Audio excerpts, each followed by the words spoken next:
নমস্কার বন্ধুরা, আজকে আমি তোমাদেরকে বালিশের কভার তৈরি করাটা দেখাবো। তো কাটিং থেকে সেলাই পর্যন্ত সম্পূর্ণটাই দেখাবো। তো দেখো এখানে একটা বালিশ নিয়েছি। এই বালিশটার চারপাশটা দেখো একদম সাধারণ আছে, অন্যরকম ডিজাইন। আর এখানে কোনো চেন ফিতে কোনো কিছু নেই, এই যেখানে কভারের মতন করে দেওয়া আছে। তো এরকম বালিশ আমি নেক্সট ভিডিওতে শেয়ার করব। তো আজকে যেটা শেয়ার করবো সেটা হলো কুচিওয়ালা বালিশ, চারপাশটা কুচি দিয়ে তৈরি করব। তো দেখো তার জন্য প্রথমে আমি একটা পুরনো কুর্তি নিয়ে নিয়েছি। পুরনো কুর্তি হোক, পুরনো নাইটি বা ভালো নতুন কাপড় যেটাই হোক সেটা দিয়েই হবে।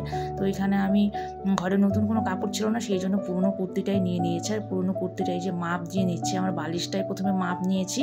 কতটা মাপ মানে কতটা লম্বা বালিশটা, সেই লম্বা অনুযায়ী এই কুর্তিটার মধ্যেও নিচ দিকটায় মাপ দিয়ে নিচ্ছি। তো দেখো চক দিয়ে আমি মাপ দিয়ে নিলাম। আর এখানে দেখো ড্রয়িংয়ের সুবিধের জন্য, মানে ড্রয়িংটা যেন ভালো হয় সেই জন্য স্কেলটা ব্যবহার করেছি। স্কেল বসিয়ে ড্রয়িং করে নিলাম। ড্রয়িং করলে কি হবে, কেচিতে কাটতে আমার সুবিধা হবে, মানে হ্যাঁকা ব্যাকা হবে না, বেশ সমানভাবে কাটাটা হবে।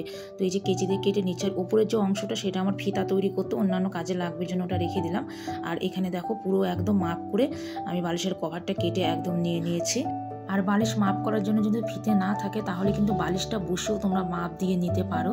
তো যাই হোক, এই যে এখানে আমার বালিশের কভারটা কাটা হয়ে গেছে। আর এই যে বালিশ বসিয়ে দেখছি সেটা ঠিকঠাক হলো কিনা, তো একদম বালিশের সঙ্গে ঠিকঠাকই হয়েছে। আর এখানে দেখো বালিশের কভারের চারপাশ দিয়ে আমি কুচি দেবো, তো সেই কুচির কাপড়টা আমি কেটে নিচ্ছি। তো এখানেও স্কেল ব্যবহার করেছি, স্কেল রেখে আমি এই যে ড্রয়িং করে নিচ্ছি সুন্দর করে। তাহলে কি হবে, কুচির কাপড়টা বেশ সোজা আর সুন্দর হবে। তো এই যে এইভাবে ড্রয়িং করে নিচ্ছি স্কেল দিয়ে দিয়ে, কাটতেও আমার সুবিধা হবে সেই জন্য। পুরো কাপড়টা এইভাবে স্কেল বসিয়ে আমার ড্রয়িং করা হয়ে গেল। আর কাপড়টা না একদম সমান না, একদম টুকরো কাপড়, সেই জন্য ড্রয়িং করে নিয়ে তারপরে কেচি দিয়ে আমি এই যে ভালো করে সুন্দর করে কেটে নিলাম। আর দেখো কি সুন্দর একটা লম্বা লেজের মতন বের হয়ে গেল। তো এটার মাঝখান দিয়েও কেটে নেবো। তো বাড়তি যেগুলো একটু ছিল হ্যাঁকা ব্যাকা সেগুলো কেচি দিয়ে কেটে আমি সমান করে নিলাম। আর দেখো খুললে অনেকটা চওড়া মতন বের হয়েছে না, তো এতটা তো চওড়া কুচির জন্য লাগবে না। তো সেই জন্য আমি মাঝখান দিয়ে কেটে আর একটা লেস বের করে নিচ্ছি। তারপরে না সব টুকরোগুলোকে জোড়া দিয়ে নিব। তো এই দেখো মাঝখানে কেটে দুটো অংশে ভাগ করে নিলাম। তো এটা অনেকটাই লম্বা হয়ে যাবে যদি মাঝখানে আর একটা জোড়া দিই।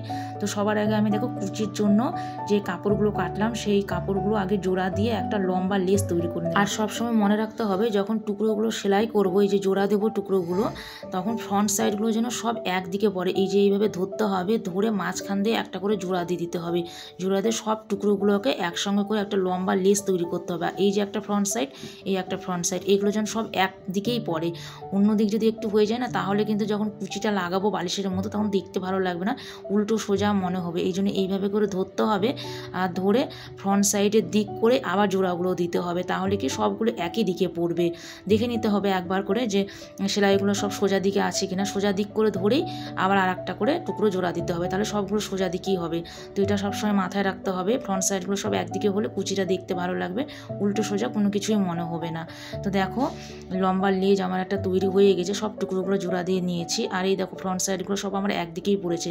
এই একটা ফ্রন্ট সাইড, এই একটা, মানে সোজা দিকেই সবগুলো এরকম যেন হয়, এরকম সোজা দিক যেন হয়।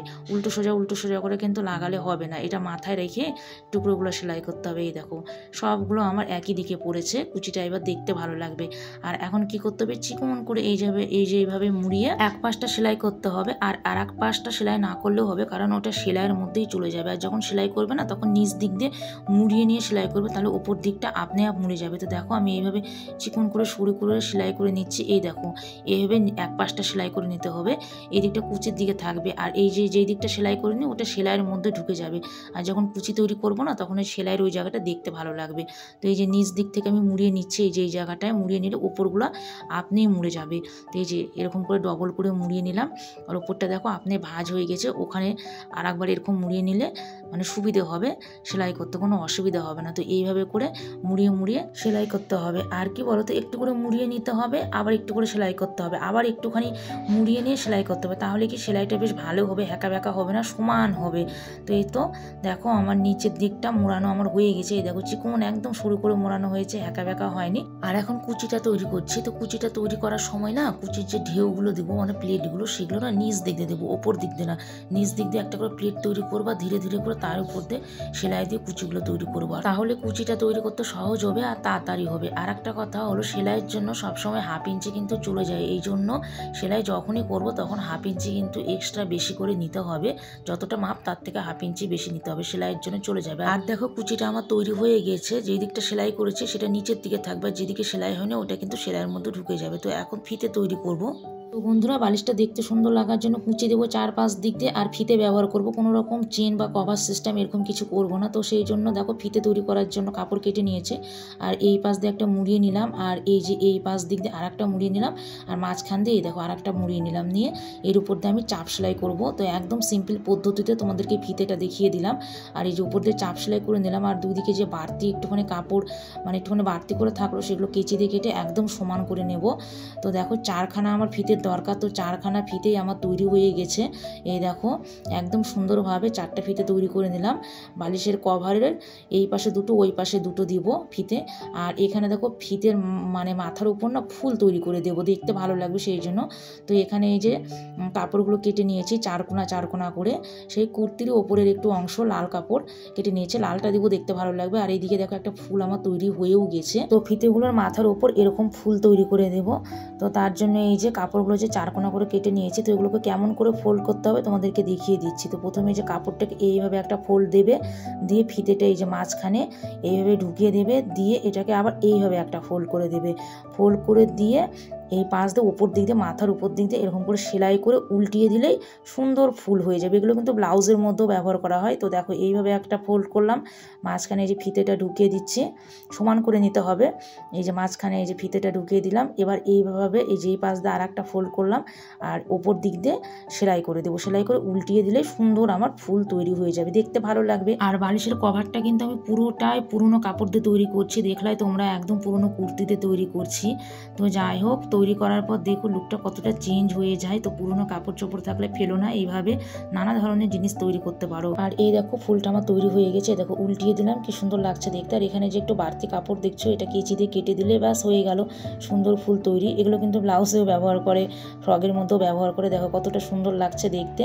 সিম্পল ফিতাটাকে একটা ফুল বানিয়ে দিয়ে লুকটা একটু চেঞ্জ করে দিলাম। আর এখানে 4খানা ফিতেও তৈরি হয়ে গেছে, মাথার মধ্যে ফুল দেওয়া আমার হয়ে গেছে। আর বন্ধুরা, তোমরা যদি কেউ প্রথম বালিশের কভার তৈরি করো, তাহলে এরকম পুরনো কাপড় দিয়ে প্রথমে ট্রাই করতে পারো, তারপর নতুন কাপড় দিয়ে তৈরি করতে পারো। যদি খারাপ হয় তাহলে পুরনোটার উপর দিয়েই হবে। তো যাই হোক, এই দেখো 4টা ফুল কি সুন্দর লাগছে দেখতে। এখন হলো আমি বালিশের কভারের ফিতেগুলো লাগাচ্ছি। তো দেখো প্রথমে কভারের এক পার্ট নিয়েছি, তার উপরে এই যে ফিতেগুলো বসিয়ে দিচ্ছি, আর তার উপর দিয়ে আর একটা কাপড় দিয়ে সেলাই করছি। তাহলে কী হবে বলো তো, দেখতে ভালো লাগবে। যে ফিতেগুলো যে আমি বসিয়েছি সেটা আমার দেখা যাবে না। দেখো ফিতেগুলো ভিতরে ঢুকিয়ে দিয়েছি, কিন্তু আর উপর দিয়ে একটা পাতলা কাপড় দিয়ে আমি বসাচ্ছি। দেখো কাপড় দিয়ে সেলাই করে দিচ্ছি, তারপর লুকটা দেখো, তাহলে তোমরা বুঝতে পারবে। ফিতেগুলো না সেলাই করা সেটা বোঝা যাবে না, ভেতরে কিন্তু ঢাকা পড়ে যাবে। তো এই যে পাতলা কাপড়টা দিয়ে ফিতেগুলো বসাই নিলাম। আর এখন দেখো, এই দেখো ফিতেগুলো বসিয়েছি, কি সুন্দর লাগছে না দেখতে, বোঝাই যাচ্ছে না। আর ওই কাপড়টা ওই দিক দিয়ে পেছন দিক দিয়ে আবার মুড়িয়ে কিন্তু সেলাই করে দিব, কিন্তু কিচ্ছু বোঝা যাবে না। এই যে দেখো এই দিক দিয়ে সেলাই করে নিয়েছি, আর এই যে উপর দিয়ে একটা চাপ সেলাই করছি। তো ওই পাটটাও ঠিক এইভাবেই বসাবো, এইভাবে করে নেব। আর ফিতেটা যখন বসাবা তখন পয়েন্ট করে নিবা, পেন্সিল দিয়ে পয়েন্ট করে নিয়ে বসাবা, সেটা তো তোমরা বুঝতেই পেরে যাবা। তো উপর দিয়ে চাপ সেলাই করছি, সেলাইটা যেন সুন্দরভাবে বসে থাকে সেই জন্য। আর উল্টো দিকে আবার ওই কাপড়টা যে দেখছো, সেই কাপড়টা মুড়িয়ে সুন্দর করে ফোল্ড করে সেলাই করে দেবো, দেখতে ভালো হবে। এই যে এই দেখো এইভাবে মুড়িয়ে সেলাই করে নিচ্ছি। তো পুরোটা ভালো করে বসানোর পর না বেশ ভালো বুঝতে পারবা, মানে কমপ্লিট হওয়ার পর লুকটা একদম চেঞ্জ হয়ে যাবে, দেখতে ভালো লাগবে। আর ফিতেগুলো কিন্তু ঢাকা পড়ে গেছে, দেখো কিছু বোঝা যাচ্ছে না যে কোন দিক দিয়ে ফিতেগুলো লাগানো হয়েছে, সেটা এই লাল কাপড়টা দেওয়ার জন্য কিন্তু। আর এই জায়গাটা বেশ একটু মজবুতো হলো, ভালো লাগবে দেখতে। তো বালিশের কভারের আর একটা যে পার্ট আছে, ওই পার্টটাতেও ঠিক এই প্রসেসেই ফিতেগুলো লাগিয়ে নেব, আর তারপরে উল্টো দিকে আবার এই লাল কাপড়টা এইভাবে মুড়িয়ে সেলাই করে দেব। আর ফিতেটা লাগানোর সময় মানে বসানোর সময় পেন্সিল দিয়ে পয়েন্ট করে নেবা, যদি বুঝতে অসুবিধা হয় তাহলে পেন্সিল দিয়ে পয়েন্ট করে নিয়ে সেই অনুপাতে ফিতেগুলো বসিয়ে নেবা। আর দুই পার্টি আমার করা হয়ে গেছে, মানে ফিতেটা লাগানো হয়ে গেছে। এই দেখো উল্টিয়ে দেখাচ্ছি, এই দেখো কত সুন্দর লাগছে না দেখতে। ফিতেটা কোন দিক দিয়ে বসিয়েছি, কিভাবে বসিয়েছি কিছু বোঝা যাচ্ছে না, একদম ঢাকা পড়ে গেছে এই লাল কাপড়টার নিচে, দেখেছো কত সুন্দর লাগছে দেখতে। আর এখন হলো আমি কুচিটা বসাচ্ছি। তো কুচি বসানোর সময় না মনে রাখতে হবে, একটা পার্ট কিন্তু সোজা দিক করে নিতে হবে, নিচের পার্টটা দেখো সোজা আছে, আর মাঝখান দিয়ে কুচিটা বসিয়ে দিতে হবে। তার ওপরে কিন্তু এই দেখো নিচের পার্টটা সোজা, আর তার মাঝখান দিয়ে কুচিটা দিয়ে দিতে হবে। যে কুচিটা দেখো লেজের মতন করে যে কুচিটা করে নিয়েছি, এটা এইভাবে বসিয়ে দিয়ে তার উপর দিয়ে আর একটা পার্ট এই যে এইভাবে বসিয়ে নেবা। বসিয়ে নিয়ে ধীরে ধীরে করে সেলাই করতে হবে, দেখতে হবে কাপড় যেন সব একসঙ্গে কুচিমুচি হয়ে সেলাই হয়ে না যায়, টেনে টেনে ভালো করে সুন্দর করে দেখে দেখে করতে হবে। আর এই দেখো ভেতরটা দেখেছো দেখেছো কি সুন্দর লাগছে দেখতে। আর এখন আমার এই দেখো কুচিটা মোটামুটি পুরোটাই লাগানো হয়ে গেছে। এই যে একটা পার্ট সোজা আর একটা পার্ট উল্টো করে নিয়ে বসাতে হবে বললাম, কিন্তু মাঝখান দিয়ে কুচিটা বসবে।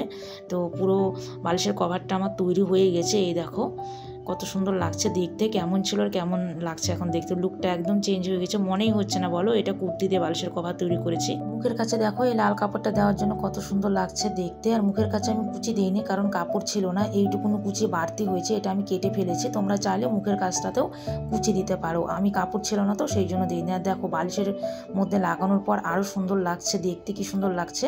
আর সামনের দিকটা না ডিজাইনের মতন লাগছে, সামনে যে লাল লাল দুটো যে পাটের মতন আছে এই যে এই জায়গাটা, এটা বেশ ডিজাইনের মতন লাগছে। আর এখানে দেখো ফুল করে দিয়েছি, আর এই যে লাল কাপড়টা দিয়ে দিয়েছি, তো এখানে ভালোই লাগছে দেখতে, এই যেখানে ফুল করেছি ফিতেগুলো দিয়ে। আর তোমরা চাইলে সামনের মাথার কাছেও কিন্তু কুচি দিয়ে দিতে পারো। তো বললাম আমি কাপড় ছিল না জন্য আমি সামনেটায় আর কুচি দিইনি। তো ভিডিওটা কেমন লাগলো, যদি ভালো লাগে তাহলে একটা লাইক করে দিও, কমেন্ট করো, সাবস্ক্রাইব করো, আর অনেক অনেক শেয়ার করো, আর অনেক ভালোবাসা দিও। তো দেখো এইটুকু কুচি বেঁচেছে, এটা দিয়ে হবে না জন্য আর দিইনি। তো যাই হোক, তোমরা এই যে কুচিটা আমি যে দিইনি, তোমরা এই সামনের এই মাথার মধ্যে এই যে এই জায়গাটা এইভাবে বসিয়ে দিতে পারো, আর একটু দেখতে ভালো লাগবে। তো বললামই কেন দিইনি আমি। তো চলো আজকের ভিডিওটা এখানে এন্ড করছি, আবার তোমাদের সঙ্গে আমার নেক্সট কোনো ভিডিওতে দেখা হচ্ছে। ততক্ষণ তোমরা সকলে খুব ভালো আর সুস্থ থেকো। তো টাটা, বাই বাই।